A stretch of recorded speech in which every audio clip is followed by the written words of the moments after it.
Buckle up, because what I am about to tell you is going to completely change how you look at your bank account for the next 12 months. We aren't just talking about a new iPhone and a slightly faster watch here. Apple is apparently gearing up for the single biggest year in the company's history. We are talking about over 20 new products dropping in 2026.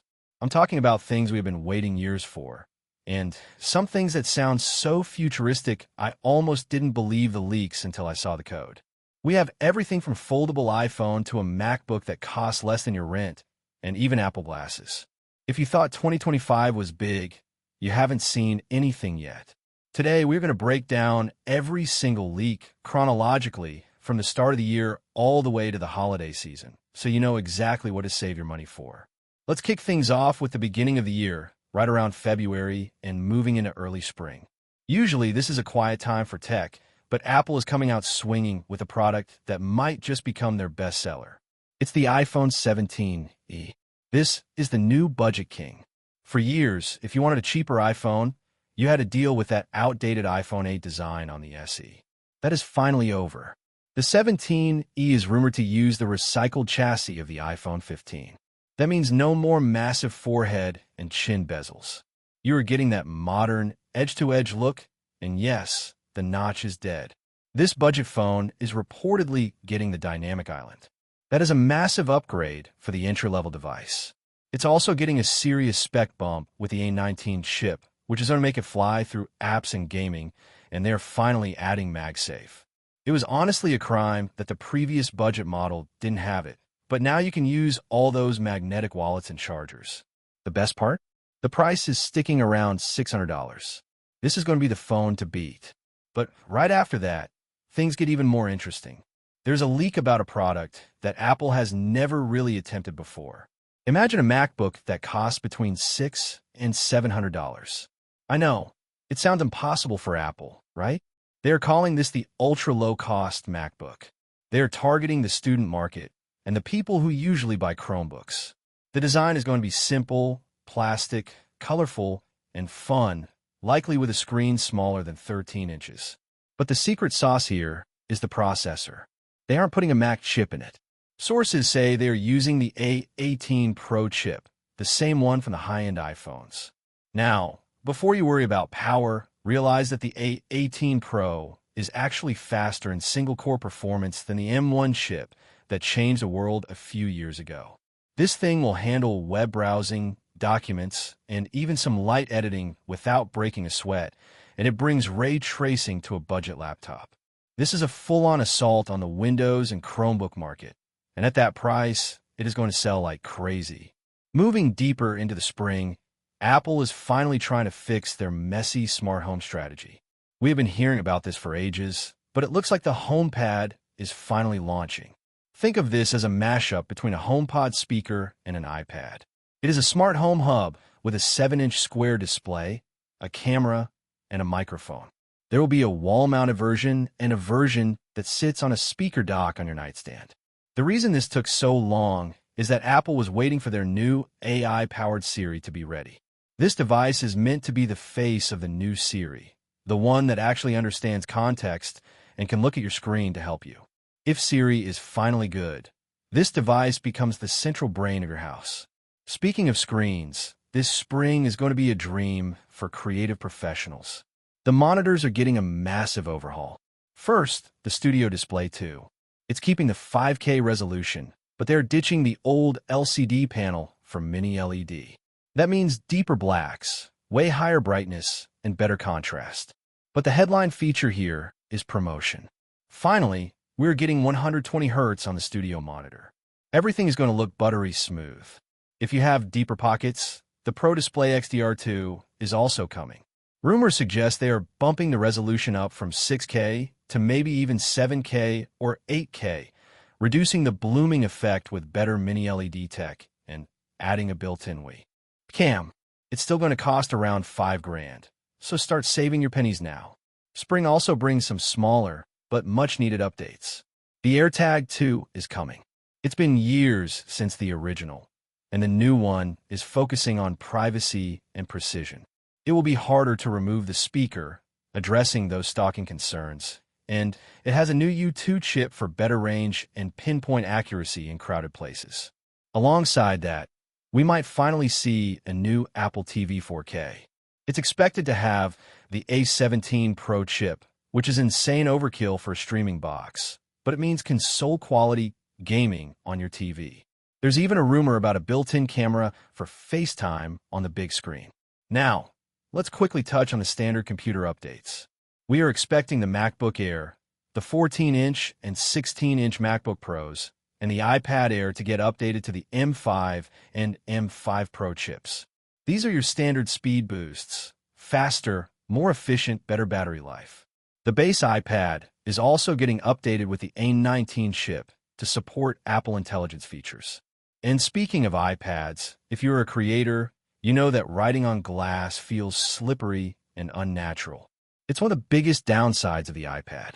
That's why you see so many people using screen protectors like Paperlike. It adds that friction and resistance, making it feel like you're actually drawing in a sketchbook. It's a small addition that makes a huge difference if you buy these new tablets. Okay, let's fast forward to the summer.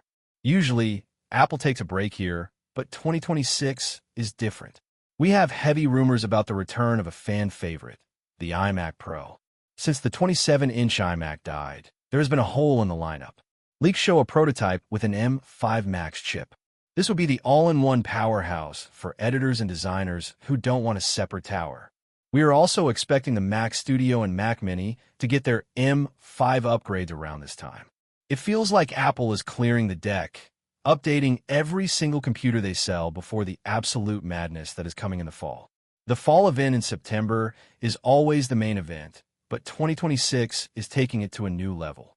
Let's start with the iPhone 18 Pro and Pro Max. From the front, these phones will look completely different. The dynamic island pill shape is gone. Apple has reportedly figured out how to put the Face ID sensors under the display. All that is left is a single, tiny hole punch camera for selfies. It's the cleanest looking iPhone ever. On the back, the cameras are getting a variable aperture. This is huge for photographers. It gives you physical control over light and depth of field, natural bokeh, not just software portraits. Inside, it's running the A20 chip on a 2-nanometer process.